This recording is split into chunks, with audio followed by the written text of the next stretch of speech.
Assalomu alaykum qadrli audio hikoyalar kanali tinglovchilari. Dunyodagi eng og'ir va ko'tarib bo'lmas yuk nima ekanligini bilasizmi?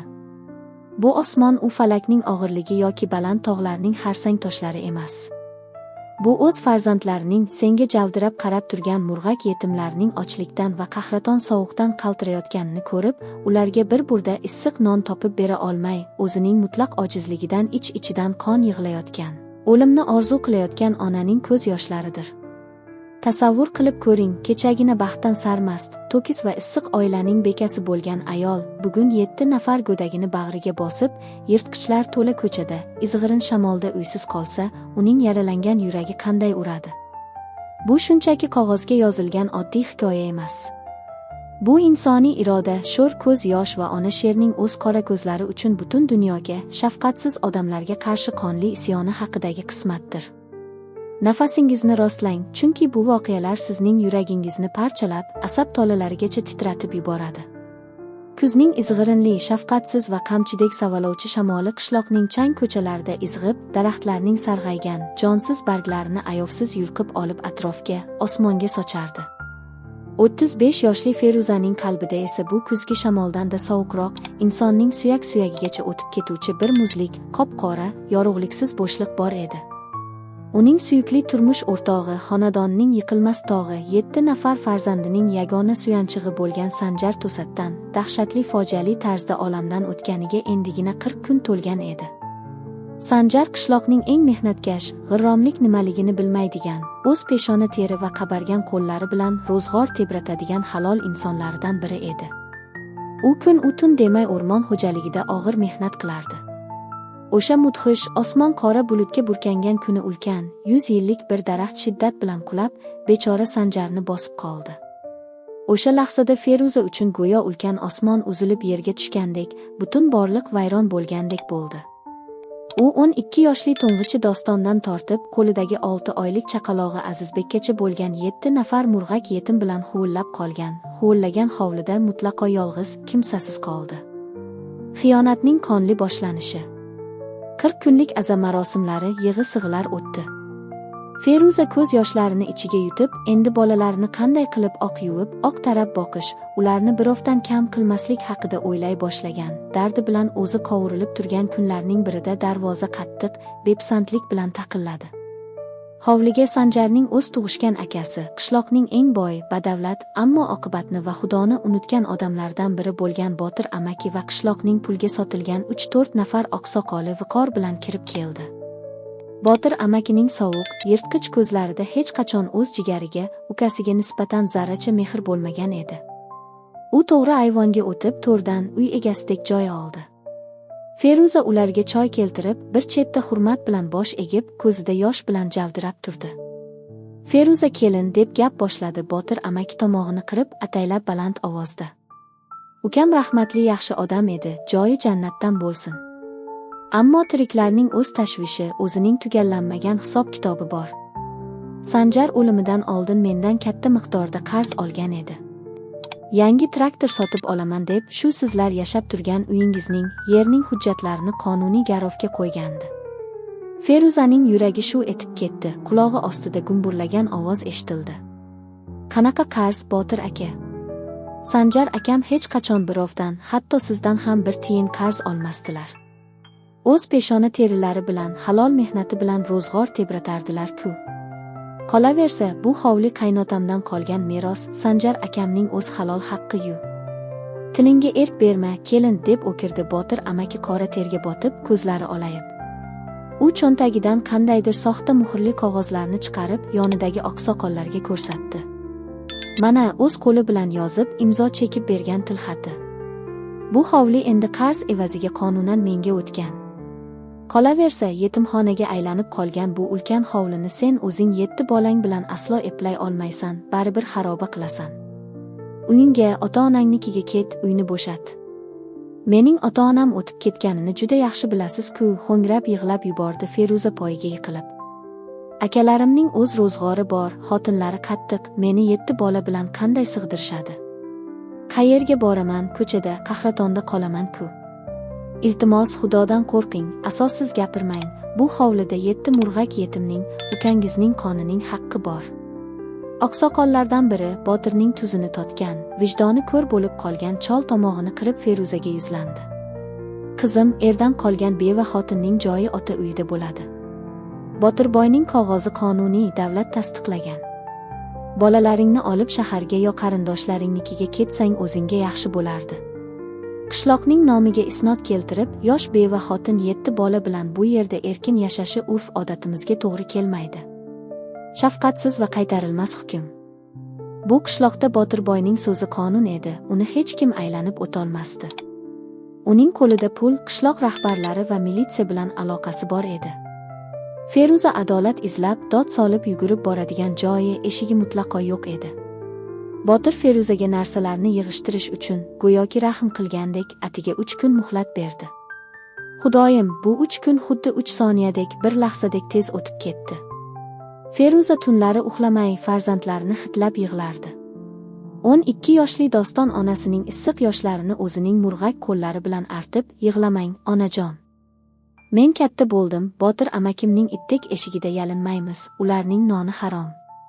O'zim ishlayman, sizni ham, ukalarimni ham o'zim boqaman", derdi yoshiga xos bo'lmagan g'azab bilan tishlarini g'ijirlatib. 10 yoshli Sabina, 8 yoshli Bekzod va hatto 6 yoshli egizaklar Alisher va Javohir ham uydagi og'ir, bo'g'uvchi vaziyatni mudhish his qilib jimib qolishgan, odatdagi sho'xliklaridan, o'yinlaridan asar ham qolmagandi. Faqat 3 yoshli Asal va beshikdagi Azizbekkina hech narsani tushunmas farishtalardek hayotning shafqatsizligidan bexabar uxlashardi. Qishloqdan, o'z vatanidan haydalish. O'sha mudhish, qon yig'latadigan tong otdi. Havo o'ta bulutli, shamolli, xuddi tabiat ham ularning xarob holiga yig'lashga tayyorgarlik ko'rayotgandek qop-qora edi. Darvoza oldiga Botir amaki o'zining 2 barzangi, shafqatsiz yugurdaklari bilan kelib qo'llarini qovushtirib turdi. "Vaqt bitdi, kelin, uyni tezroq bo'shat, xaridor keladi", deb baqirdi u tashqaridan turib. Feruza bolalarning yupungina qishki kiyimlarini, bir nechta eskirgan ko'rpacha va ozroq oziq-ovqatni 2 eski, yirtiq tugunga tugdi. Ular yig'lab o'z uylarining issiq go'shasining ostonasidan hatlab o'tayotganda, Feruzaning ko'z o'ngidan Sanjar bilan o'tkazgan baxtli, shirin kunlari, shu issiq hovlida jaranglagan bolalarning shodon kulgusi bir kino tasmasidek o'tdi. U eshik oldida tizzalab o'tirib, hovli tuprog'idan bir siqim oldida, ko'zlariga, yuziga surtib ko'z yosh to'kdi. "Xudo guvoh, Botir aka. Yetimning qonli haqqi hech qachon sizga tekinga tushmaydi. Bu vahshiyligingiz uchun hali qiyomatda Xudoning oldida javob berasiz", dedi Feruza o'rnidan turib, qat'iy va sovuq ovozda. Botir istehzo bilan pishqirib kulib qo'ydi. "Yo'lingdan qolma, tilanchi, menga Xudodan gapirma." Feruza bir qo'lida 6 oylik chaqalog'i Azizbekni bag'riga mahkam bosib, ikkinchi qo'li bilan 3 yoshli Asalning muzdek qo'lidan tutdi. Doston va Sabina og'ir tugunlarni ko'tarib olishdi, ularning murg'ak yelkalari qisib qolgandi. Bekzod va egizaklar onasining yirtiq etagidan mahkam tutib, qishloqning tuproq ko'chasi bo'ylab noma'lumlik sari keta boshlashdi. Qishloq odamlari o'z uylarining darvozasi tirkishidan, derazalari ortidan parda orasidan bu dahshatli, yurakni ezadigan manzarani kuzatib turishar, ammo Botirboydan qo'rqib, hech kim Feruzaga yordam qo'lini cho'zishga, hatto ko'chaga chiqib xayrlashishga, bir og'iz tasalli berishga ham jur'at eta olmasdi. Feruza qishloq chetidagi qabriston yonidan o'tayotib to'xtadi. Bolalar ham jimgina uning yonida to'xtashdi. U Sanjarning yangi qazilgan, tuprog'i sovib ulgurmagan, yomg'irdan nam qabriga qarab yig'lab pichirladi. "Xotirjam yot, dadasi. Men bolalarimni bu ifloslarga hech kimga xor qilib qo'ymayman. Ularni albatta odam qatoriga qo'shaman, o'limimga rozi bo'lsam ham qanday qilib bo'lmasin ularni katta qilaman." Ular katta trassa yo'liga chiqishdi. Oldinda poytaxt sari ketuvchi uzun, sovuq mashinalar g'izillab o'tadigan va ma'lum bo'lmagan yo'l yotardi. Cho'ntakda atigi bir necha ming so'm pul, orqada shafqatsiz qonxo'r o'tmish, oldinda esa zimiston, qorong'u kelajak. Feruza bolalarga qarab chuqur, alamli xo'rsindi. Endi ortga umuman yo'l yo'q edi. U 7 yetimning ham onasi, ham o'rnini bosuvchi otasiga aylanish kerak edi. Katta shaharning sovuq, toshbag'ir bag'ri va birinchi ayovsiz sinovlar. Trassa yo'lidagi azobli, oyoqlarni qonayotgan qadamlar. Qishloq changi uzoqda ortda qoldi. Feruza va uning 7 murg'ak farzandi katta trassa yo'li bo'ylab izg'irin shamolga ko'krak tutgancha madori qurib sudrana boshlashdi. Asfalt yo'lning chekkasi bo'ylab ketayotgan bu mitti, nochor karvonga g'izillab o'tayotgan qimmatbaho yengil avtomobillar ham, ulkan va og'ir yuk mashinalari ham zarracha e'tibor bermasdi, shamolini urib o'tib ketardi. Shamol bolalarning yupun, eskirgan kiyimlarini teshib o'tar, ularning nozik, oq yuzlari sovuqdan qizarib, lablari ko'karib ketgan edi. Feruza bir qo'lida chaqaloq Azizbekni bag'riga bosgan, o'zining eski yubka paltosi bilan uni shamoldan, sovuq havodan to'sishga jon holatda urinardi. Ikkinchi qo'li bilan 3 yoshli Asalning bitta muzdek, mitti qo'lchasidan tutgan edi. Asal tez-tez toshlarga qoqinib ketar, ammo onasining ko'zidagi qat'iyatni, g'amni ko'rib, yig'lashga mutlaqo botina olmasdi. 12 yoshli Doston va 10 yoshli Sabina oilaning butun bor yo'q mol-mulki joylangan ikkita og'ir tugunni qiyinchilik bilan ko'tarib olishgandi. Ularning barmoqlari og'riqdan qizarib ketgandi. 8 yoshli Bekzod, 6 yoshli egizaklar Alisher va Javohirga ko'z-quloq bo'lib, ularning qo'lidan yetaklab kelardi. "Oyi, qachon yetib boramiz? Oyog'im og'rib ketdi, sovuq qotyapman", deb ingradi egizaklardan biri Javohir ko'zlariga yosh aylanib. Feruza to'xtadi. Bolalarning xarob ahvolini ko'rib yuragi ezilib, pichoqsiz tilka pora bo'lib ketdi. Ularning poyabzallari yirtiq, qorinlari juda och edi. "Oz qoldi, mening farishtam. Hozir biror mashina to'xtaydi, keyin issiq joyga boramiz, qornimizni to'yg'azamiz", dedi u yolg'on gapirayotganini bilsa-da, farzandlariga zarracha umid berish uchun jilmayishga urinib. U yo'l chetiga chiqib, o'tib ketayotgan mashinalarga qo'l ko'tara boshladi. Ammo 7 nafar bola va qashshoq tugunlarni ko'rgan haydovchilar tezlikni yanada oshirib, ulardan uzoqlashib o'tib ketishardi. Hech kim bu qadar ko'p odamni, ayniqsa qashshoq, loyga belangan ko'rinishdagi oilani o'zining toza, qimmatbaho mashinasiga olishni zarracha xohlamasdi. Oradan 2 soat azobli, qahraton vaqt o'tdi. Havo tobora sovib, bulutlar qalinlasha boshladi, qor uchqunlari tusha boshladi.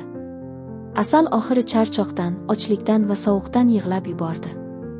Doston og'ir tugunni yerga qo'yib, singlisini yelkasiga opichlab oldi. "Men ko'tarib olaman, oyi. Siz aslo xavotir olmang, charchamang", dedi u kichkina, ammo dadil, o'ziga ishongan erkakcha ovozda. Shu payt uzoqdan eski, zanglagan tirkamali zil yuk mashinasi sekinlab ko'rindi.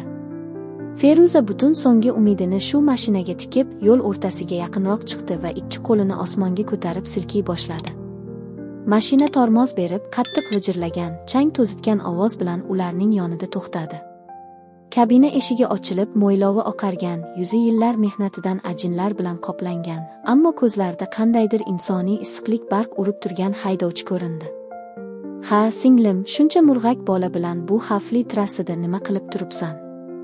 Muzlab o'lasizlar-ku", dedi u qattiq tashvishlanib. "Amaki, aylanayin, bizni shahargacha olib keting. Bolalarim sovuqdan qotib o'lyapti, yura olmay qoldik. Yonimda ozroq pulim bor, rozi qilaman, yalinaman sizga", dedi Feruza yig'lamsirab, uning paltosiga yopishib. Qariya bolalarning yupun, abgor ahvoliga, qaltirayotgan ko'kargan lablariga qarab afsus bilan bosh chayqadi. "Pul kerak emas, singlim. Qanaqa pul, chiqinglar tezroq. Hammangiz orqaga, kabinaning ichiga tiqilib o'tirasizlar, hech qisi yo'q, issiqroq bo'ladi. Qutqaruvchi issiqlik va ulkan shaharga kirib borish. Mashina kabinasi tor bo'lsa-da, pechkasi gumburlab ishlab turgani uchun juda issiq, odamga jon kirgizuvchi va rohatbaxsh edi. Bolalar bir-birlariga yopishib, pechkaning issig'iga qo'llarini toblashardi, ularning yuzlariga qon yugura boshladi. Qariya rulni boshqarib borarkan, ularga qarab, orqadagi o'rindiqdan bir nechta issiq non va 2 katta qizil anor olib berdi. "Olinglar, bolalarim, yenglar, tortinmanglar. Qayerdan kelyapsizlar o'zi, poytaxtda qayerga ketyapsizlar?" deb so'radi Rahmat tog'a deb o'zini tanishtirgan mehribon haydovchi. Feruza bolalarning ochko'zlik bilan bir-biridan qizg'anib non chaynayotganini ko'rib, tomog'iga yana yig'i tiqildi. U Rahmat tog'aga Sanjarning fojiali, kutilmagan o'limi, Botir amakining qarz bahonasida ularni o'z uylaridan, qishloqdan itdek haydab solgani, mol-mulkni tortib olgani haqida qisqacha, yuragini ezib so'zlab berdi. Lekin uning ovozida nolishdan ko'ra qandaydir qat'iyat, vaziyatga bo'yin egmaslik, hayotga isyon va g'urur bor edi. Rahmat tog'a rulni changallab og'ir xo'rsindi, ko'ziga yosh oldi. Odamzod shunchalik pul deb shafqatsiz bo'lib ketyaptiki, goho yirtqich hayvondan ham battar. O'z jigarining, o'z qonining yetti yetimini ko'chaga haydash. Bunga qanday qilib Xudodan qo'rqmay qo'l urish mumkin? Hayronman, dedi u boshini sarak-sarak qilib. Shaharda kiming bor o'zi, singlim, qayerga borasan, izillab qolasan-ku. Akalarim bor, amaki. Lekin ularning ham ro'zg'ori o'zidan ortmaydi. Yangalarim pul desangiz jonini beradigan qattiqqo'l ayollar. 7 bolam bilan borsam, bir kun emas, bir kun yuz ko'rmas bo'lib, o'rtada janjal chiqib ketamiz. Men shaharda arzonroq ijaraga joy topib, ishlab bolalarimni o'zim berofdan kam qilmay boqaman. Faqat bizni biror odam ko'p joyga, bozorning yoniga tashlab qo'ysangiz bo'ldi. Qolganini o'zim eplayman, dedi Feruza qat'iy ishonch bilan. Kechqurun shahar chiroqlari yona boshlagan pallada yuk mashinasi Toshkentning shovqinli va eng gavjum bozorlaridan biri, Qo'yliq bozori yaqinida to'xtadi. Rahmat tog'a kabinadan tushib Feruzaga bolalarni va tugunlarni tushirishga yordamlashdi. U cho'ntagidan g'ijimlangan 50 ming so'm pulni chiqarib Feruzaning qo'liga mahkam tutqazdi. Yo'q demang, singlim. Aslo qaytarmang. Bu shu murg'ak bolalarning Xudo bergan rizqi. Otasiz o'sish nimaligini, yetimlik azobini o'zim ham judayam yaxshi bilaman. Xudo yo'lingizni ochsin, bardoshli bo'ling. Feruza yig'lab yubordi. Qishloqdagi o'z qon qarindoshi ularni uydan haydab solgan bir paytda, butunlay notanish, oddiy bir haydovchining bu qadar mehribonligi uning muzlagan yuragini eritib yuborgan edi. Rahmat sizga, amaki. Yaxshiligingizni hayotim boricha hech qachon unutmayman, bolalarim ham unutmaydi. Beton changalzor. Birinchi tunning mudhish va unutilmas dahshati. Mashina uzoqlashib ketgach, ular ulkan shaharning shovqini, baland binolari va chiroqlari qarshisida kichik, ojiz, ko'rinmas bir nuqtaga aylanib qolishgandek bo'ldi. Atrofda minglab odamlar qayoqqadir yugurib shoshar, mashinalar signali quloqni kar qilgudek yangrardi. Hech kim bir chekkada, ikkita eski tugun yonida bir to'da bolalari bilan mo'ltirab, qaltirab turgan sargardon ayolga zarracha e'tibor bermasdi. Hamma faqat o'zini o'ylardi. Bu yer oqibatli, qo'shni-qo'shniga yordam beradigan qishloq emasdi. Bu yerda hamma o'z dardi bilan ovora, shafqatsiz, sovuq beton changalzor, omon qolish qonuni ishlaydigan joy edi. Kech tushib, havo yana qahraton sovib ketdi, izg'irin yuzlarni kesardi. Bolalar Rahmat tog'a bergan nonni yeb olgan bo'lishsa-da, sovuqdan qaltirashar, qayerda uxlashlari mutlaqo noma'lum edi. Chaqaloq Azizbek bezovtalanib, qorni ochib chirqillab yig'lay boshladi. Feruzaning suti kamayib ketgan, ochlik, sovuq va chuqur tushkunlik uning madorini quritgan edi. Oyi, bu yerda turavermaymiz-ku, to'g'rimi? Qayerga boramiz, qayerda uxlaymiz, deb so'radi Doston onasining xavotirli ko'zlariga mo'ltirab tikilib. Feruza atrofga olazarak bo'lib qarab najot izladi. Mehmonxonalar juda qimmat, pul yetmaydi, tanishlar mutlaqo yo'q. Ketdik, bolalarim, biror issiqroq va xavfsizroq joy topamiz, dedi u og'ir tugunlardan birini charchagan yelkasiga ortib. Ular bozorning orqa tomonidagi qorong'u, kimsasiz, qo'rqinchli ko'chalarga kirib borishdi. Yo'l chetida qurilishi tugallanmagan, g'ishtlari terilib, tom qismi qisman yopilgan bino qorayib, arvohdek turardi. Binoning eshik va derazalari yo'q, rom o'rnatilmagan, ammo shamoldan oz bo'lsa-da to'sib turadigan sovuq beton devorlari bor edi. Feruza boshqa hech qanday chora topolmadi, ko'chada qolishdan ko'ra shu ma'qul edi. Ular ehtiyotkorlik bilan qorong'u xarobaga kirib borishdi. Ichkari qop-qorong'u, atrofda qurilish chiqindilari, sement qoldiqlari va temirlar sochilib yotardi. Doston, Bekzod, anavi burchakni tozalanglar. Buguncha shu yerda tunab qolamiz. Ertaga hamma narsa yaxshi bo'ladi, men albatta issiq joy topaman, dedi Feruza o'zini dadil ko'rsatishga, bolalarni qo'rqitmaslikka urinib. Bolalar murg'ak qo'llari bilan beton poldagi g'isht va toshlarni chetga surib, yotish uchun joy hozirlashdi. Feruza tugunni ochib, ichidan eski, yupqa ko'rpachalarni oldi va muzdek beton ustiga soldi. Hammangiz bir-biringizga yopishib, quchoqlashib yotinglar, shunda issiqroq bo'ladi, buyurdi u. 7 yetim bola sovuq beton poldagi eski ko'rpaga tiqilishib, g'ujanak bo'lib yotib olishdi. Feruza ularning ustiga qolgan barcha kiyimlarni yopdi. O'zi esa chaqalog'i Azizbekni ko'ksiga bosib, eng chekkada, shamol keladigan deraza o'rni tomonga qarab qorovuldek, himoyachidek yotdi. U butun tun davomida bir soniya ham ko'z yummadi. Har bir shitirlagan tovushdan cho'chib tushar, kimdir kelib qolmasaydi deb xavotirlanar, ko'chadagi adashgan itlarning akillashi uning yuragini yorar edi. Eng qiyini shunday katta, boy, chiroqlar bilan yoritilgan shaharda uning qora ko'zlari issiq uyga zor bo'lib, muzdek beton ustida, qurilishda yotgani edi. Feruza ko'z yoshlarini sezdirmay yig'lardi. Ko'z yoshlari sovuqdan uning yuzida muzlab qolardi. Dostonning qasamyodi, erkaklikning erta uyg'onishi. Tunning yarmida Feruza kimdir uning yelkasiga o'zining yubka kurtkasini yopganini his qildi. O'girilib qarasa, 12 yoshli o'g'li Doston o'tirardi, uning tishlari sovuqdan takillardi. "Nimaga uxlamayapsan, bolam? Sovqotasan, tez kurtkangni kiy", deb pichirladi Feruza mehribonlik bilan, o'g'lini yopishga urinib. Doston qat'iy bosh chayqadi. Uning bolalarcha nigohida endi o'ta jiddiy, katta odamlarga xos qat'iyat va himoyachilik hissi paydo bo'lgan edi. "Men uxlamayman, oyi. Men sizlarni qorovullayman, uxlasam yomon odamlar kelishi mumkin. Dadam aytgan edilar, o'limlaridan oldin men yo'g'imda onangni va ukalaringni asrash sening bo'yningda, sen bu uyning ikkinchi erkaksan deb tayinlaganlar. Endi dadam yo'qlar. Ularning o'rniga men borman. Ertaga ertalab o'zim bozorga chiqib qanday bo'lmasin ish topaman. Siz ukalarimga qarab o'tirasiz. Biz xor bo'lmaymiz, oyi, men bunga yo'l qo'ymayman", dedi Doston qat'iy, titramaydigan ohangda. Bu so'zlar Feruzaning yuragiga xanjardek botdi. Bolaligini o'ynab, o'qib yashash kerak bo'lgan go'dak otasining o'limidan so'ng hayotning mushtidan bir kunda ulg'ayib qolgan edi. Feruza o'g'lini qattiq bag'riga bosdi va dardi ichiga sig'may, ovozini chiqarmay unsiz silkinib yig'ladi. "Mening pahlavonim, mening yagona suyanchig'im", u o'g'lining sovuqdan qotib qolgan yuzlaridan, qo'llaridan tinimsiz o'pardi. O'sha tunda Feruza o'ziga va Yaratganga so'z berdi.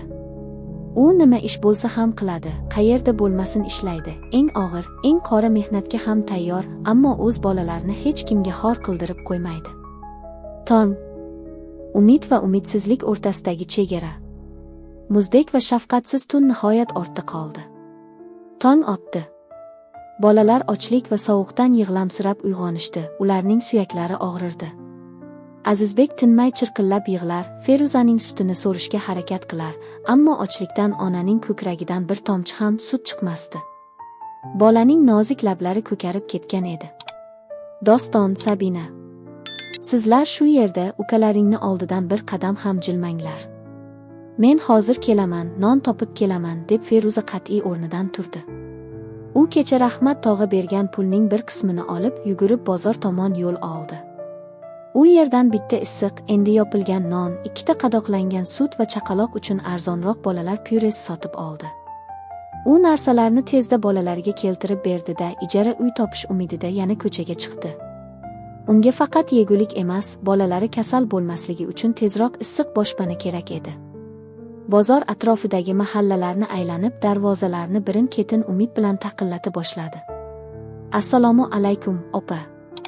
Ijaraga biron kichik xonangiz yo'qmi?" derdi u ko'zlarida umid yoshlari bilan.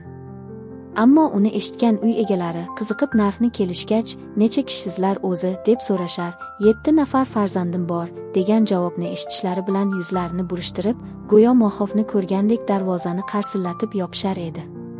"7 bola bilan uyimni rasvo qilasizlar, hamma yoqni chizib tashlaydi, otasiz bolalar sho'x bo'ladi, menga ortiqcha bosh og'rig'i kerak emas.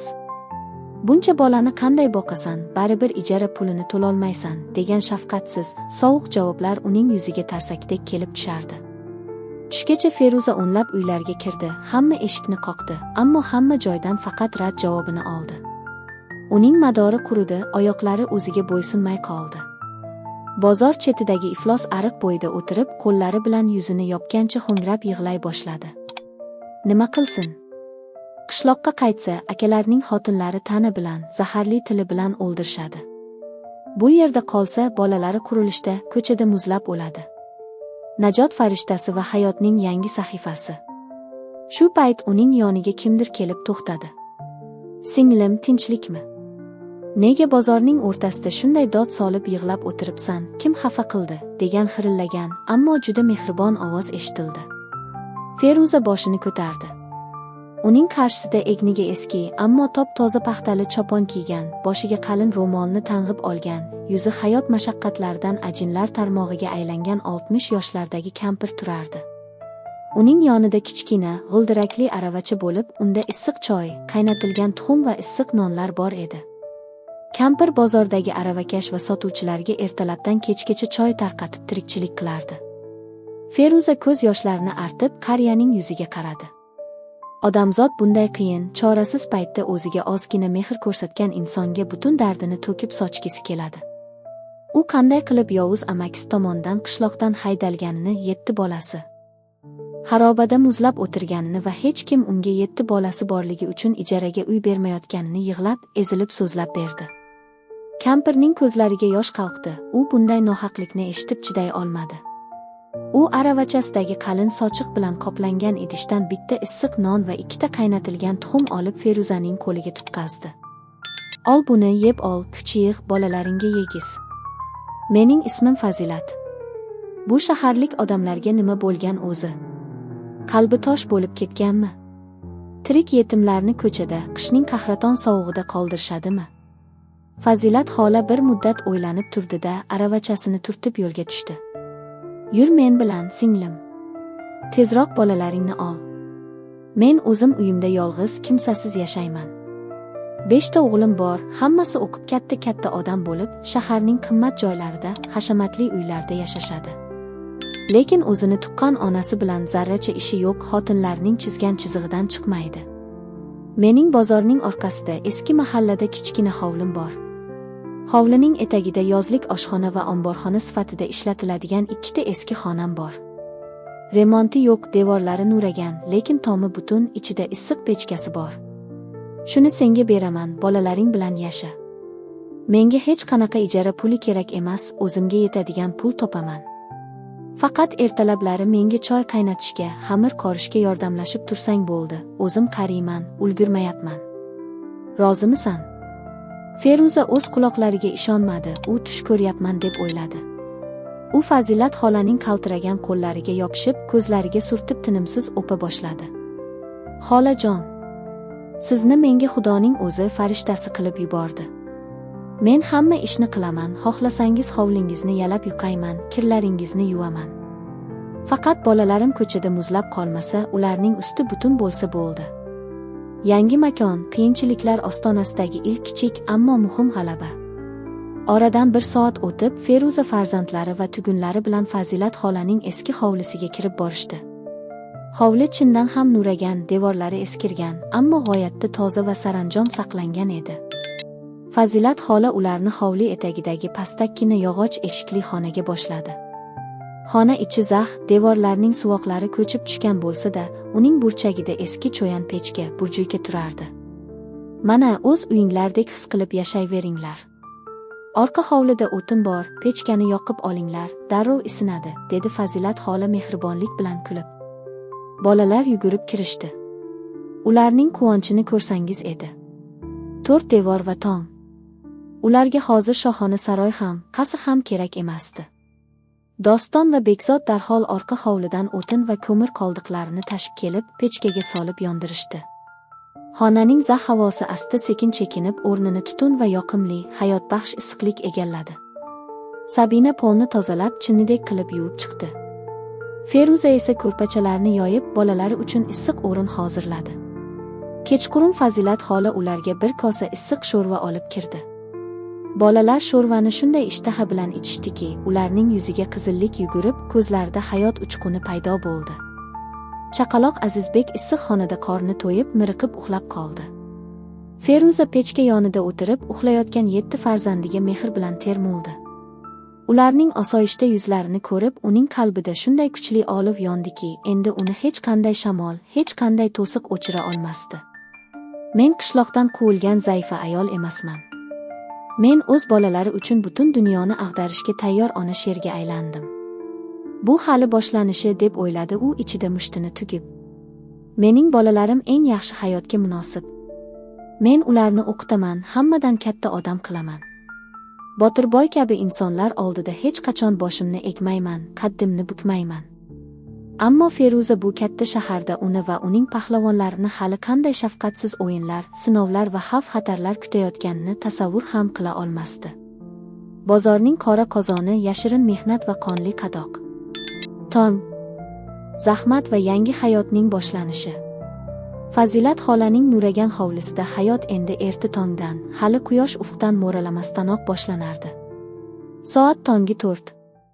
Havo shunday sovuq ediki, nafas olganda og'izdan chiqqan bug' derazaning oynalariga qiroq bo'lib qo'nardi. Feruza sekin o'rnidan turdi. Uning atrofida 7 nafar farzandi kimdir ko'rpaga o'ranib, kimdir ukasining pinjiga tiqilib chuqur uyquda yotardi. Feruza ularning ustini yaxshilab yopdi-da, ustiga eskirib, tiftiga chiqib ketgan issiq kamzulini tashlab tashqariga chiqdi. Hovlining etagidagi o'choq boshida Fazilat xola allaqachon kuymalanib yurardi. "Keldingmi, qizim?" dedi kampir mehribonlik bilan. "Suv muzlab qolibdi. Quduqdan tortib kelaylik, xamir qorish kerak, kun yorishmasdan chiqishim kerak." Feruza darhol yengini shimarib og'ir ishga kirishdi. Muzdek suv suyak-suyagigacha o'tib ketar, barmoqlarini dondirardi, ammo u zarracha og'rinmasdi. U 50 ta non uchun xamir qordi, choy qaynatdi, termoslarni yuvib tayyorladi. Tong yorishguncha aravachani bozorga olib chiqishga shay qildi. Evaziga Fazilat xola unga 2 ta issiq non va bolalariga yetgudek shirin choy qoldirdi. Feruza xonaga kirganda bolalar uyg'ongan, Doston esa allaqachon pechkaga o'tin qalab xonani isitishga ulgurgan edi. "Oyi, bugun biz nima qilamiz?" deb so'radi 10 yoshli Sabina ukalarining yuz-qo'lini yuvintirayotgan holda. Feruza bir zum o'ylanib qoldi. Ularning qorni to'yishi kerak, kiyim-kechak kerak, eng muhimi ular savodsiz qolmasligi zarur edi. "Fazilat buvim bilan gaplashdim, bolam. U kishi mahalladagi maktab direktori bilan tanish ekan. Bugun Sabina, Bekzod va egizaklarni maktabga joylashtirishga harakat qilamiz. Hujjatsiz qiyin deydi, lekin yalinib yolvorib bo'lsa ham ko'ndiraman", dedi Feruza qat'iy ohangda. So'ngra Dostonga yuzlandi. "Doston, sen ham maktabning 7-sinfiga borishing kerak. Men o'zim bozorga chiqib biror ish topaman, sizlarni boqaman." Doston indamadi. U onasining charchagan ko'zlariga, sovuq suvdan yorilib ketgan qo'llariga qarab ich-ichidan ezilardi. U boshini qimirlatib, tasdiq ishorasini qildi, ammo uning qalbida butunlay boshqa, onasi bilmagan yashirin bir reja pishib yetilgan edi. Bozorning achchiq noni, qadoq va ko'z yoshlar. Maktab masalasi oson kechmadi. Direktor qishloqdan kelgan, propiskasi yo'q, ro'yxatdan o'tgan joyi va hujjatlari chala bo'lgan bolalarni qabul qilishga uzoq vaqt unamadi. Ammo Feruzaning yig'lab tiz cho'kib qilgan iltijolari va Fazilat xolaning o'rtaga tushishi ish berdi. Ularni vaqtincha erkin tinglovchi sifatida darslarga kiritishga ruxsat berildi. Bolalarini maktabga kuzatgach, Feruza to'g'ri qo'yliq bozorining ichkarisiga, oziq-ovqat va oshxonalar qatoriga qarab yurdi. Unga tezda pul kerak edi. Juda ko'p pul emas, faqat bolalari och qolmasligi uchun kundalik halol mehnat haqi. U bir nechta oshxonalarga kirib ish so'radi. Oxiri bozorning eng gavjum va iflos burchaklaridan birida joylashgan katta, ochiq oshxona egasi, semiz, o'qraygan ko'zli Qosim aka unga ish berishga rozi bo'ldi. "Idish yuvasan. Lekin suvimiz sovuq, isitgich kecha buzilgan. Kunda yuzlab odam ovqatlanadi, qozon tovoq tinmaydi, to'xtamaydi. Qochib ketmasang, kechqurun 50 ming so'm va qolgan qutgan ovqatlardan beraman, qilasanmi?" do'ng'illadi Qosim aka sovuq ohangda. Feruza rozi bo'ldi. Katta tog'oralarda uyilib yotgan yog'li laganlar, qozonlar va qoshiqlar tog'dek edi. U muzdek suvga qo'l urdi. Yog'ni ketkazish uchun sovuq suvda idish yuvishning azobini faqat buni boshidan o'tkazganlargina biladi. Tushga borib Feruzaning barmoqlari shishib, terilari yorilib, qon qotib qoldi. Sovuq suv suyaklarini zirqiratib yubordi, qo'llari qotib qoldi. Ammo u har safar og'riqdan inraganda ko'z oldiga uyda o'tirgan chaqaloq Azizbek va 3 yoshli Asalning mitti yuzlari kelardi. "Men chidayman. Ular uchun chidayman. Hech qachon yiqilmayman", pichirlardi u tishlarini g'ijirlatib, qozonlarni yuvarkan. Kechqurun Qosim aka unga va'da qilingan 50 ming so'm o'rniga 30 ming so'm tutqazdi. Sekin ishlading, ba'zi idishlarda yog' qolib ketibdi. Yana bitta kosani sindirding. Shunga rozi bo'lsang ertaga kel, bo'lmasa yo'q, dedi u beshafqatlik bilan. Feruza indamay pulni va bir yelim xaltaga solingan qoldiq ovqatlarni oldi. U yo'l-yo'lakay bozor chetidan bir oz arzonroq go'sht va meva olib orqaga qaytdi. Uning butun vujudi zirqirab og'rir, kiyimlari zax va yog' hidiga to'yib ketgan edi. Ammo qo'lidagi 30 ming so'm uning katta shaharda o'z mehnati bilan topgan ilk halol puli edi. Dostonning yashirin qurbonligi onasiga aytmagan siri. Shu vaqtda 12 yoshli Doston maktab tomon emas, mutlaqo boshqa tomonga, bozorning ulgurji, ulkan, og'ir yuklar tushiriladigan qismiga qarab yo'l olgan edi. Ota vafotidan so'ng xarakteri keskin o'zgargan, kulishni unutgan bu bola o'zini oilaning yagona erkagi deb hisoblardi. Onasining muzdek suvda idish yuvishini, o'zbek ayolining xor bo'lishini u aslo qabul qila olmasdi. Bozorning orqa tomonida arava ijaraga beradigan joy bor edi. Doston qorovul cholga yalinib, eng kichkina va eski, zanglab ketgan aravani kunlik ijaraga oldi. Garchi arava kichik bo'lsa-da, 12 yoshli ozg'in bolakay uchun juda og'ir edi. Doston bozor darvozasi oldida turib olib, yuk ko'targan xaridorlarga yuzlanardi. "Xola, yordamlashaymi? Aravam bor, mashinangizgacha arzonroqqa olib borib beraman. Amaki, qoplaringizni ko'tarishaymi? 5 ming so'm bersangiz bo'ldi." Dastlab kattakon aravakashlar bu mitti raqobatchini masxara qilishdi, ba'zilari haydab solishga urindi. Ammo Dostonning qaysarligi, chaqqonligi va yukni ehtiyotkorlik bilan tashishi ba'zi xaridorlarga ma'qul tushdi. Birinchi kuni Doston 3 qop piyozni bozordan trassagacha tashib bordi. Piyoz qoplari shunchalik og'ir ediki, aravaning tutqichi mitti kaftlarini qabartirib, qonatib yubordi. Yelkalari qisirlab og'rir, oyoqlari o'ziga bo'ysunmasdi. Qishloqda toza havoda o'sgan bola endi shaharning is gazi va bozorning balchiqqa aylangan ko'lmaklarida qora terga botib ishlardi. Kechga yaqin u aravani ijaraga topshirgach, cho'ntagida 15 ming so'm sof foyda qoldi. U bu pullarni avaylab g'ijimlab, shimining eng chuqur cho'ntagiga yashirdi. Uydagilarga maktabda bo'ldim deb yolg'on gapirdi. Sabina uning kiyimidagi changni va yuzidagi charchoqni ko'rsa-da, onasiga aytmaslikka qaror qildi. Aka-singil o'rtasida o'ziga xos tilsiz kelishuv paydo bo'lgan edi. Qora ko'chalar qoidasi ilk to'qnashuv. Oradan bir hafta o'tdi. Feruzaning qo'llaridagi qadoqlar yorilib, yara bo'lib ketgan bo'lsa-da, u tishini tishiga qo'yib ishini davom ettirardi. Topgan puliga u bolalariga arzon, ammo issiqroq kiyim-kechak, un, yog' va ko'mir sotib oldi. Fazilat xolaning xarobasi asta-sekin haqiqiy issiq uyga aylanib borardi. Doston ham yashirincha aravakashlik qilishda davom etdi. U bozorning barcha burchaklarini, xaridorlar ko'payib keladigan vaqtlarini o'rganib oldi. Uning topayotgan puli kuniga 30-40 ming so'mgacha yetib qoldi. Bu uning yoshidagi bola uchun juda katta mablag' edi. Biroq qayerda pul bo'lsa, o'sha yerda yovuzlik ham paydo bo'lishi tabiatning yozilmagan qonuni edi. Qo'yliq bozorining orqa ko'chalarida bozor bezorlari, reketlar deb ataladigan o'smirlar to'dasi bor edi. 17-18 yoshlardagi bu o'g'rilar va bezorlar aravakashlardan, mayda sotuvchilardan o'z ulushlarini, stoyanka puli undirib turishardi. Juma kunining sovuq oqshomi edi. Doston bugun ancha yaxshi ishladi. 4 ta mijozga xizmat qilib 50 ming so'm atrofida pul topdi. U pulni sanab, bugun ukalariga go'shtli shashlik olib borishni rejalashtirib, xursand holda aravasini topshirishga ketayotgan edi. Birdan tor ko'cha boshida 3 nafar yigit paydo bo'ldi. Ularning kiyinishi rasvo, og'zida sigareta, ko'zlarida esa g'arazgo'ylik yonardi. To'da yetakchisi, yuzida katta chandiq bo'lgan, bo'ydor qora yigit Dostonning yo'lini to'sdi. "Xo'sh, bitta yangi biznesmen. Bizning hududimizda ishlash qoidasini bilasanmi o'zi?" tirrancha deb so'radi u yerga tupurib, Dostonning ko'kragiga qattiq turtib. Dostonning yuragi shuv etib ketdi. Lekin u qadamini ortga bosmadi. "Men sizlarni tanimayman. O'z aravamda halol ishlayapman.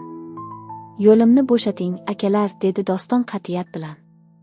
Yigitlar xoxolab kulib yuborishdi. "Halol ishlayapman emish. Eshityapsanlarmi? Bozorning halol farishtasi." Chandiqli yigit to'satdan jiddiy tortdi va Dostonning yoqasidan ushlab o'ziga tortdi. "Quloq sol, tirrancha. Bu yerdagi har bir aravakash kuniga bizga 20 ming so'mdan ulush idoliya beradi. Sen bir haftadan beri tekinga ishlayapsan. Cho'ntagingni bo'shat. Hamma pulingni berasan. Bermayman. Doston butun kuchi bilan yigitning qo'lini siltab tashlashga urindi. Bu mening mehnatim. Onamning puli. Voy padaringga la'nat. Hali men bilan olishmoqchimisan? Chandiqli yigit Dostonning yuziga qattiq tarsaki tortib yubordi. Zarbaning kuchidan Doston muvozanatni yo'qotib, yerga, loy ko'lmakning ichiga yiqildi. Labi yorilib, og'ziga qon ta'mi keldi. Qolgan ikki yigit uning ustiga yopirilib, cho'ntagini axtara boshlashdi. Lekin ular ota mehridan ayrilgan, qishloqdan quvilgan va umidsizlikka tushgan yosh bo'rining g'azabi qanday bo'lishini bilishmasdi. Doston bor kuchi bilan, jon jahdi bilan tipirchilay boshladi. U yigitlardan birining qo'lini shunday qattiq tishlab oldiki, bezori og'riqdan chinqirib yubordi. Keyin esa Doston o'rnidan sapchib turib, chandiqli yigitning qorniga kalla qo'ydi. Yordam beringlar. O'g'rilar, deb baqirdi Doston pulini changallagan holda. Mushtlashuv mutlaqo teng emasdi. Katta yigitlar quturib ketib, Dostonni ayovsiz tepa boshlashdi. Uning yuzi, ko'kragi va oyoqlariga ketma-ket qattiq zarbalar tushardi. Ammo Doston pul yashiringan cho'ntagini ikki qo'li bilan yopib, qornini yerga bergancha g'ujanak bo'lib yotaverdi. U bitta zarbada hushini yo'qotishi mumkin edi. Lekin pulni o'zining manglay teri evaziga kelgan onasining non pulini bermaslik uchun joni chiqqudek tishini tishiga qo'yib chidadi. Shu payt uzoqdan yugurib kelayotgan odamlarning ovozi eshitildi. "Hoy, nima qilyapsanlar, itvachchalar? Militsiya keldi, qochib qol", deb baqirdi ulgurji bozorning qorovuli qo'lida tayoq ko'tarib. Bezorlar Dostonga oxirgi marta qattiq tepki berishdi-da, pulni ololmay, qorong'u ko'cha bo'ylab qochib ketishdi. Doston loy va qon aralash ko'lmakda butun vujudi zirqirab og'rigan holda qolaverdi. U arang o'rnidan turdi. Burnidan tirqirab qon oqardi, ko'kragida nafas olishi qiyinlashgan edi. Ammo u cho'ntagiga qo'l solib ko'rdi. Pullar joyida edi, 50 ming so'm. Uning qonli lablarida og'riqli, yirtiq bir tabassum paydo bo'ldi. U taslim bo'lmagan edi. Qon va ko'z yoshlar, onaning faryodi. Kechqurun Feruza ishdan qaytib, o'choqqa olov yoqayotgan edi. Qorong'ulik qa'ridan mudhish qiyofada Doston kirib keldi.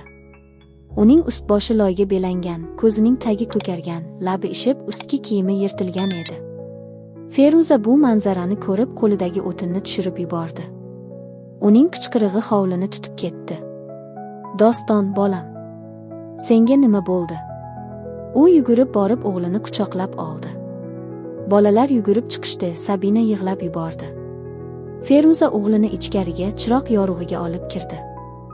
Issiq suv bilan uning yuzidagi qon va loyni yuvarkan, qo'llari titrar, yuragi qinidan chiqqudek bo'lardi. Kim qildi buni? Maktabdagilarmi? Yoki ko'chada mashina urib ketdimi? Nega indamaysan, gapir, yig'lardi Feruza bolaning jarohatlariga malham surkarkan. Doston ko'zlarini yerga qadadi. So'ngra cho'ntagidan g'ijimlangan, chetiga biroz qon tekkan 50 ming so'm pullarini chiqarib, onasining oldiga qo'ydi. Feruza pullarga va o'g'liga qaradi. U hamma narsani bir lahzada tushunib yetdi. Uning murg'ak farzandi maktabga emas, o'lim va zo'ravonlik hukm suradigan qora mehnat bozoriga borganini angladi. Sen ishladingmi? Bozorga bordingmi? Aravakashlik qildingmi? Feruzaning ovozi ham g'azabdan, ham chuqur darddan titrab chiqdi. Nega bunday qilding? Senga maktabga bor dedim-ku. Seni o'ldirib qo'yishlari mumkin edi-ku. Doston birinchi marta onasining ko'zlariga tik, katta odamlardek qaradi. Men endi yosh bola emasman, oyi. Men dadamning o'g'liman. Sizning o'sha yog'li idishlarni yuvib, qo'llaringiz qonga belanib, tunlari yig'lab chiqishingizni ko'rib, qanday qilib issiq maktabda bemalol o'tiraman. Men ruxsat bermayman. Men sizni xor qilib qo'ymayman. Bezorlarga pullarimni bermadim, ular meni ura olishmadi, men yengilmadim, dedi u burnini tortib, o'zining haq ekanligini isbotlashga urinib. Feruza bu so'zlarni eshitib, go'yo yashin urgandek qotib qoldi. 12 yoshli bola uning oldida nafaqat o'zining, balki butun oilaning yengilmas himoyachisi sifatida turardi. Feruza ortiq o'zini tutib tura olmadi. U dostonni bag'riga bosdi va faryod qilib yig'ladi. Bu yig'i dadasiz qolgan yetimlarning dardi, shafqatsiz shaharning zulmiga qarshi isyon va shu bilan birga farzandining matonatidan faxrlanish yig'isi edi. Jonim bolam, qahramonim mening. Xudo mendan erimni oldi, lekin menga haqiqiy pahlavonni qoldirdi, deb pichirlardi u yig'i aralash. O'sha tunda Fazilat xolaning kichkina kulbasida 7 bola va bir ona bir-biriga shunday jips bog'landiki, ularni endi na qashshoqlik, na bozor bezorlari, na dunyoning barcha balolari sindira olmasdi. Ammo shahar o'zining qora yuzini hali to'liq ko'rsatmagan edi. Ularning bu jasorati ko'pchilikning g'ashini keltirishi, oilani oldinda yanada kattaroq huquqiy va shaxsiy xavf-xatarlar kutayotganligi aniq edi. Onaning isyoni, halol biznes va o'tmish sharpasi. Idish yuvchining isyoni. Tong otdi. Dostonning yuzidagi ko'karishlar va yorilgan labi kechagidan ham ko'proq shishib ketgan edi. U og'riqdan ingrab uyg'ondi, lekin onasiga sezdirmaslikka harakat qildi. Feruza erta tongdan pechka yonida o'tirib, o'g'lining poyabzali va yirtilgan kiyimlarini tikib chiqdi. Uning ko'zlarida kechagi umidsizlik yoshlari o'rnini sovuq, qat'iy bir olov egallagan edi. Feruza bolalariga nonushta tayyorlab bergach, Dostonning oldiga keldi. Bugun maktabga ham, bozorga ham bormaysan. Ukalaring bilan uyda o'tir, dedi u keskin ohangda. Doston e'tiroz bildirmoqchi bo'ldi. Oyi, men ishlamasam bo'lmaydi, bozorga chiqishim kerak. Jim bo'l. Feruzaning ovozi shunday qattiq chiqdiki, Doston cho'chib tushdi. Ering o'lgan bo'lishi mumkin, lekin men o'lganim yo'q. Meni tiriklayin go'rga tiqma, bolam. Bugundan boshlab senga ruxsatsiz bozorga chiqishni qat'iyan taqiqlayman. Oila boqish onaning ishi. Feruza eski kamzulini kiyib, to'g'ri Qo'yliq bozoriga yo'l oldi. U odatdagidek Qosim akaning oshxonasiga, tog'ora yog'li idishlar uyilib yotgan sovuq burchakka keldi. Qosim aka unga qarab do'ng'illadi. Nega kechikding? Idishlar sasib yotibdi. Tezroq boshla, vaqtingdan kesib tashlayman. Feruza joyidan jilmadi. U idishlarga ham, sovuq suvga ham qaramadi. U Qosim akaning ko'zlariga tik qarab shunday dedi. Men bugundan boshlab bu iflos idishlaringizni yuvmayman, Qosim aka. Odamni hayvondek ishlatib mehnatini yeysiz. Men ketdim, kechagi ishlagan pulimni bering. Qosim aka istehzo bilan xoxolab kuldi. Nima? Ketsang ketaver. Ko'chada sendaqalar to'lib yotibdi. Kechagi pulingni bermayman. Sening o'rningga odam topgunimcha ishim to'xtab qolganiga jarima. Bor, yo'qol ko'zimdan, gadoy. Feruza bir qadam oldinga tashladi. Uning nigohida shunday dahshatli g'azab bor ediki, semiz va barzangi Qosim aka beixtiyor orqaga tisarildi. Men senga gadoy emasman, dedi Feruza past, lekin suyaklarni titratadigan ovozda. U pichoq turgan stolga yaqinlashib, o'tkir go'sht kesadigan pichoqni qo'liga oldi. U kimgadir tashlanish uchun emas, o'zining qat'iyatini ko'rsatish uchun shunday qilgan edi. U pichoqning dastasini stolga qattiq urdi. Men 7 yetimning onasiman. Ularning haqqini yegan odamni shu pichoqsiz ham Xudo xor qiladi. Pulimni hozir stolga qo'yasan, bo'lmasa dodimni butun bozorga eshittirib, yuzingni shuvit qilaman. Men yo'qotadigan hech narsasi qolmagan onaman, mendan qo'rq. Qosim akaning rangi oqardi. U atrofda oshxona mijozlari qarab turganini ko'rib, janjal ko'tarilishdan cho'chidi. Cho'ntagidan 30 ming so'm chiqarib stolga otdi. Ol haromingni. Qaytib qorangni ko'rsatma. Feruza pulni xotirjamlik bilan oldida, orqasiga qaramay viqor bilan chiqib ketdi. U o'z isyonini qildi. Endi unga o'z yo'lini topish kerak edi. Bozor qonuni yovuzlikka qarshi ona she'ri.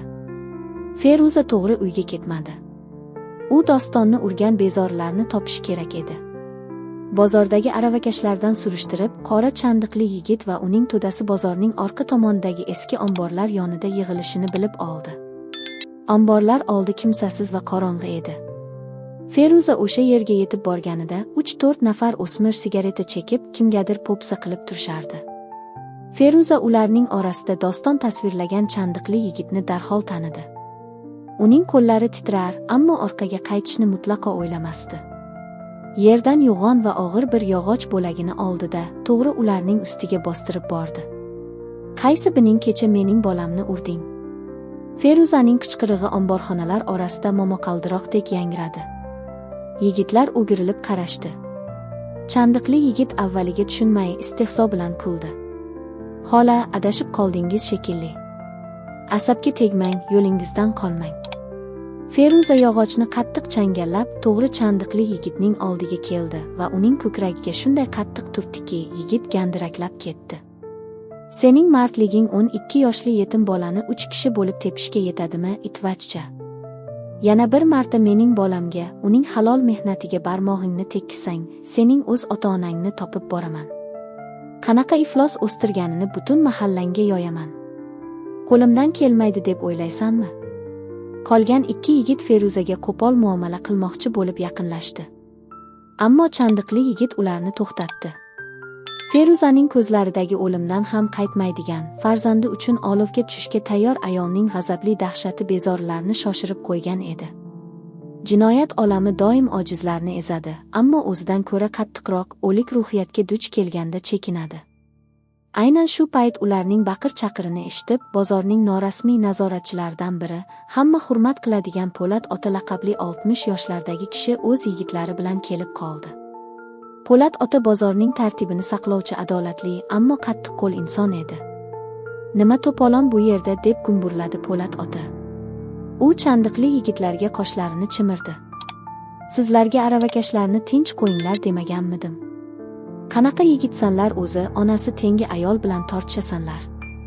Feruza darhol Po'lat otaga yuzlandi va kechagi voqeani, o'g'li ayovsiz kaltaklanganini, yetimning haqqini talashayotganlarini ro'y-rost gapirib berdi. Po'lat ota Feruzaning so'zlarini diqqat bilan eshitdi. Uning ko'zlarida bu ayolning mardligiga nisbatan katta hurmat paydo bo'ldi. So'ngra chandiqli yigitga yuzlanib shunday tarsaki tortdiki, yigit 3 metr nariga uchib tushdi. Eshitdingmi? Agar yana bitta yetimning yoki ishchining puliga ko'z olaytirsang, seni bozordan o'zim yo'qotaman, deb baqirdi Po'lat ota. Keyin Feruzaga qarab muloyimroq ohangda dedi. Singlim, siz xotirjam bo'ling. O'g'lingizga hech kim teginmaydi. U bemalol ishlab rizqini topaveradi. Men o'zim kafilman. Feruzaning ko'zlaridan endi minnatdorlik yoshlari dumaladi. U qo'lidagi yog'ochni tashlab Po'lat otaga bosh egdi. U shaharning shafqatsiz qonunlari ustidan birinchi marta o'zining onalik qudrati bilan g'alaba qozongan edi. Halol biznes, xushbo'y somsalar umidi. Uyga qaytgach Feruza Fazilat xola bilan maslahatlashdi. Qosim akaning oldiga qaytolmasdi, boshqa oshxonalarda ham idish yuvish uning sog'lig'ini abgor qilayotgan edi. Xolajon, mening qo'lim shirin, pishiriqlarni zo'r qilaman. O'zimiz somsa yoki manti qilib bozorda sotsak qanday bo'larkan deb so'radi u. Fazilat xolaning yuzi yorishib ketdi. Aytganing kelsin, qizim. Menda eski somsa yopadigan elektr pechka bor, orqada yotibdi. Shuni tuzatamiz, men aravachamda choy bilan birga sening somsalaringni ham sotaman. Odamlar uy ovqatini sog'ingan, sening somsalaring bozorda talash bo'ladi. Shu kundan boshlab ularning hayotida mutlaqo yangi sahifa ochildi. Feruza kechasi bilan xamir qorar, tonggotar paytida issiq, xushbo'y, go'shtli va piyozli somsalar pishirardi. Fazilat xola ularni qalin sochiqlarga o'rab bozorga olib chiqardi. Doston esa endi aravakashlik qilmasdi. U onasiga pishiriqlarni tashishda va sotishda ko'maklashardi. 3-kunyoq Feruzaning somsalari Qo'yliq bozorida mashhur bo'lib ketdi. Bozorchi ayollar, aravakashlar tushlik paytida atayin Fazilat xolaning aravachasini axtarib kelishar edi. Feruzaning somsalari olifta, ham toza, ham barakali degan gap butun bozorda tarqaldi. Kunlik daromad barqarorlasha boshladi. Ular kuniga 70-80 ming so'mgacha sof foyda qilishardi. Feruza darhol uyni isitish uchun yaxshiroq elektr isitgich sotib oldi. Bolalariga qishga issiq kiyimlar, qalin botinkalar oldi. Maktabdagi direktor bilan gaplashib, Sabina va Bekzodning hujjatlarini to'g'rilashni boshladi. Zax xaroba endi iliq o'yingohga aylandi. 7 yetimning yuzida yana chinakam tabassum o'ynardi. Feruza tunda pechka yonida bolalariga ertak aytib berar, hamma narsa asta-sekin o'z iziga tushayotgandek edi. Biroq bu osoyishtalik uzoqqa cho'zilmadi. O'tmish hech qachon shunchaki g'oyib bo'lmaydi. U qachondir eng kutilmagan paytda qaytib keladi. O'tmish sharpasi. Botir amakining tahdidi. Qishning qattiq sovug'i tushgan kunlarning birida Feruza somsa sotib qaytayotganda, mahallaning boshida unga juda tanish bo'lgan, qishloqdan kelgan qora rangli Nexa mashinasi turganini ko'rdi. Uning yuragi g'ash bo'lib, qadamini sekinlatdi. Mashina yonidan ularni qishloqdan shafqatsizlarcha haydab solgan marhum erining akasi Botirboy tushdi. Uning egnida qimmatbaho palto, yuzida esa o'sha nafratli va sovuq ifoda. Botir Feruzani ko'rib istehzo bilan tirjaydi. Voh-ho! Shaharli bo'lib ketibsanmi, kelin?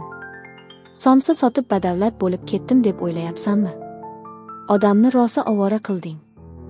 Seni shu sasigan bozordan topgunimcha qancha asab, qancha xarajat qildim. Feruza bolalarni orqasiga yashirib qaddini tik tutdi. Bizni nimaga izlaysiz? Uyni hamma narsani tortib oldingiz-ku. Endi biz bilan nima ishingiz bor?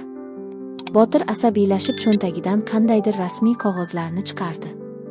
Uyni to'liq xaridorga sotishim uchun bitta qonuniy muammo chiqdi.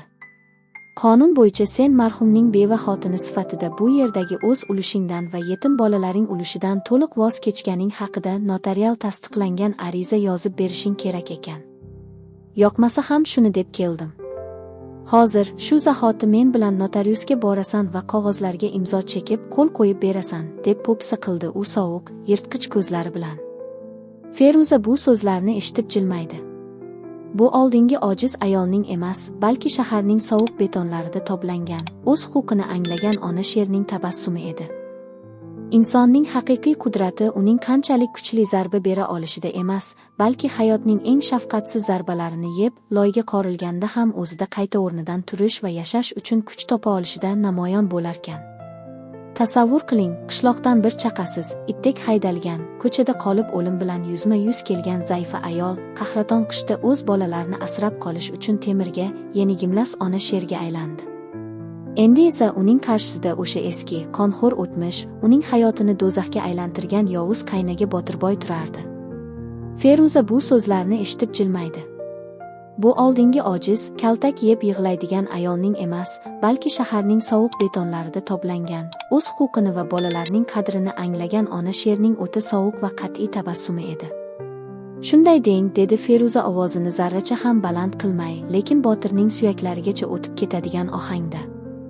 Demak, siz uyni to'liq sota olmayapsiz.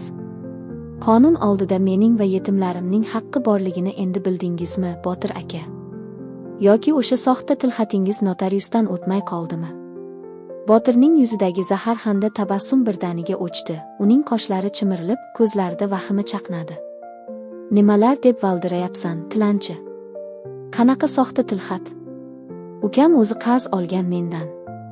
Darrov mashinaga o'tir, yo'qsa shu yerdagi bor yo'q narsangni rasvo qilib, bolalaringni yetimxonaga tiqtiraman. Men senga o'yinchoq emasman, deb o'kirdi u atrofga qaramay. Feruza bir qadam oldinga tashladi. Uning nigohi shunday o'tkir ediki, Botir o'z ixtiyorsiz ravishda bir qadam orqaga tisarildi.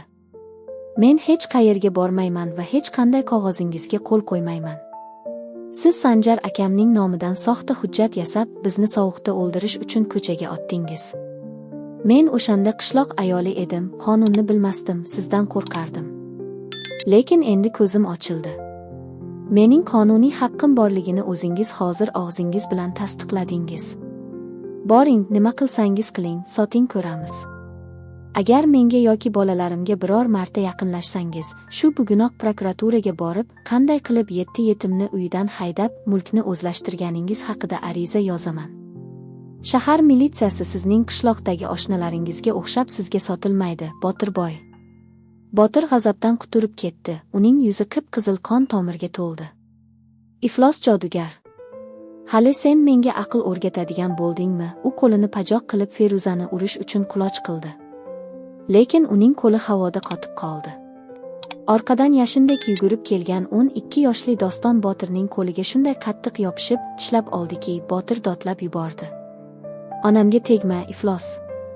O'ldiraman seni, deb chinqirdi Doston, ko'zlaridan olov chaqnab. Shu payt ko'chaning narigi betidan Fazilat xola va bir nechta bozorchi ayollar baqirib kela boshlashdi. Hoy, nima qilyapsan? Ayol kishiga qo'l ko'tarishga uyalmaysanmi? Militsiya chaqiringlar.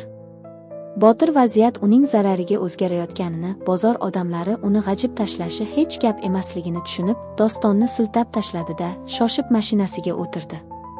Hali ko'rasan, senga bu qimmatga tushadi. Qoningni ichaman, hammangni yo'q qilaman, deb o'dag'aylagancha mashinasini g'izillatib haydab ketdi. Feruza chuqur nafas oldi, uning oyoqlari qaltirardi, lekin g'ururi baland edi. U Dostonni bag'riga bosib, peshonasidan o'pdi. Qo'rqma, bolam. Endi bizni hech kim eza olmaydi. Shu voqeadan so'ng Feruza o'zining haq-huquqlarini tiklash vaqti kelganini butun vujudi bilan angladi. U somsa sotib yiqqan pullaridan bir qismini olib, bozordagi odamlarning maslahati bilan shahar markazidagi davlat yuridik xizmatiga, yosh, ammo juda adolatparvar advokat Jasur ismli yigitning huzuriga bordi. Feruza barcha voqealarni Sanjarning o'limi, soxta tilxat, uydan haydalishlari va yaqinda Botirning kelib hujjatga qo'l qo'ydirmoqchi bo'lganini ko'z yoshi va umid bilan so'zlab berdi. Advokat qog'ozlarni sinchiklab o'rganib chiqib stulga suyandi. Feruza opa, sizni juda katta firibgarlik bilan aldagashgan. Eringizning akasi uyni o'z nomiga o'tkazish uchun shunchaki sizning yo'qligingizdan va qonuniy sababsiz qishloqdan ketganingizdan foydalanishga uringan, tilxat esa 100% soxta bo'lishi mumkin. Agar u rost bo'lganda sizni qidirib kelib imzo so'ramasdi. Biz darhol prokuraturaga firibgarlik va yetimlarning mulkini o'zlashtirish bo'yicha ariza kiritamiz. Xavotir olmang, men bu ishni oxirigacha olib boraman va sizdan xizmat haqi so'ramayman. Bu mening vijdon ishim, dedi u qat'iy ohangda. Sud va tergov mashmashalari boshlandi. Qishloqdagi jimjitlik va Botirning mutlaq hokimiyati buzildi. Poytaxtdan kelgan tergovchilar Sanjarning tilxatini ekspertizaga berishdi.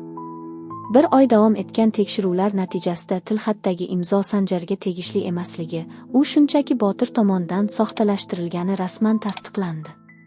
Buning ustiga Botir qishloqdagi bir nechta yerlarni ham aynan shunday soxta yo'llar bilan tortib olgani ochilib qoldi. Qonun mashinasi shafqatsiz ishlab ketdi. Bir paytlar qishloqda ko'kragiga urib, o'zini xudodek his qilgan Botirboyning qo'liga temir kishan taqilib, tergov izolyatoriga tashlandi. Uning sheriklari, o'sha oqsoqollar ham tergovga chaqirilib, sharmandasi chiqdi. Sudning yakuniy qarori bilan ota hovli to'liq Feruza va uning 7 farzandining qonuniy nomiga o'tkazildi. Lekin Feruza g'alaba qozongan bo'lsa-da, qishloqqa qaytishni istamadi. U yerda mening erimning qoni, xiyonatning isi bor. Mening bolalarim katta shaharda o'qiydi, o'sadi, deb qaror qildi u. U uyni sotuvga qo'ydi va tushgan katta pul evaziga Toshkentning chekkasidan bo'lsa ham o'zlarining shaxsiy, mo'jazgina, issiq va yorug' hovlisini sotib oldi. Endi ular ijarada emas, o'z vatanlarida edilar. Fazilat xola esa ularning ajralmas oila a'zosiga aylandi. Feruza uni hech qachon yolg'iz tashlab qo'ymadi. Yillar. O'sha shafqatsiz, dahshatli va ayni paytda insonni toblaydigan yillar shamoldek o'tib ketdi. Kechagina qahraton sovuqda, ochiq qurilishda bolalarini bag'riga bosib muzlab yotgan, barmoqlari yorilib qonagan Feruza endi shaharda o'zining ona mehri deb atalgan kichik, ammo juda fayzli va mashhur milliy taomlar oshxonasining egasi, hurmatli tadbirkor ayoliga aylandi. Uning qadoq qo'llari endi oqargan, yuzidagi ajinlari hayotning g'alaba nuri bilan yoritilgan edi. Bolalari-chi? 12 yoshida qora mehnatda qon yutgan, onasi uchun pichoqqa ko'krak tutgan Doston endi universitetning yuridik fakultetini imtiyozli tamomlab, o'sha o'zlariga yordam bergan advokat Jasurning shogirdi. Shahardagi eng adolatli va yosh huquqshunoslardan biriga aylandi. U har safar sudda yetimlar va haqsizlikka uchragan ayollar huquqini himoya qilganda, ko'z oldiga onasining o'sha sovuq dahshadagi qaltiragan lablari va qadoq qo'llari kelardi. Sabina shifokor bo'ldi, Bekzod va egizaklar o'z bizneslarini boshlashdi. Azizbek va Asal eng nufuzli maktablarda a'lo baholarga o'qishardi. Bir kuni kechqurun bahorning iliq havosida Feruzaning yangi hovlisida butun oila katta dasturxon atrofida yig'ildi. Doston o'zining ilk maoshiga onasiga olib kelgan tilla uzukni Feruzaning barmog'iga taqib qo'yarkan, uning qadoq, mehnatkash qo'llaridan uzoq o'pdi. Onajon, bizni o'limdan, xorlikdan va zulmatdan olib chiqqan farishtamiz. Sizning har bir to'kkan ko'z yoshingiz, har bir qonagan barmog'ingiz oldida biz butun umr qarzdormiz, dedi doston ko'zlariga yosh olib. Feruza o'zining bahaybat kelishgan o'g'illariga, go'zal qizlariga qarab, hayotning barcha azoblariga, sovuq tunlariga, xo'rliklariga rozi bo'ldi. Men sizlar uchun 1000 marta o'lishga va 1000 marta tirilishga tayyor edim, bolalarim. Hayot bizni sindirmoqchi bo'ldi, lekin biz unga qanday yashashni o'rgatdik, deb tabassum qildi u osmonga qarab. Ko'z yoshlar bilan boshlangan bu og'ir qismat, iroda, mehnat va onaning cheksiz, yengilmas muhabbati tufayli eng go'zal va abadiy g'alaba bilan o'z poyoniga yetdi. Zero, dunyoda ona qalbidek qudratli farzandi uchun do'zax oloviga ham tik qaraydigan boshqa hech qanday kuch yo'q va bo'lmaydi ham. E'tiboringiz uchun rahmat. Qissadan o'zingizga kerakli xulosani chiqardingiz degan umiddamiz. Audio hikoyalar kanaliga obuna bo'lishni va qo'ng'iroqchani bosib qo'yishni unutmang. Keyingi hikoyalarda ko'rishguncha sog' bo'ling.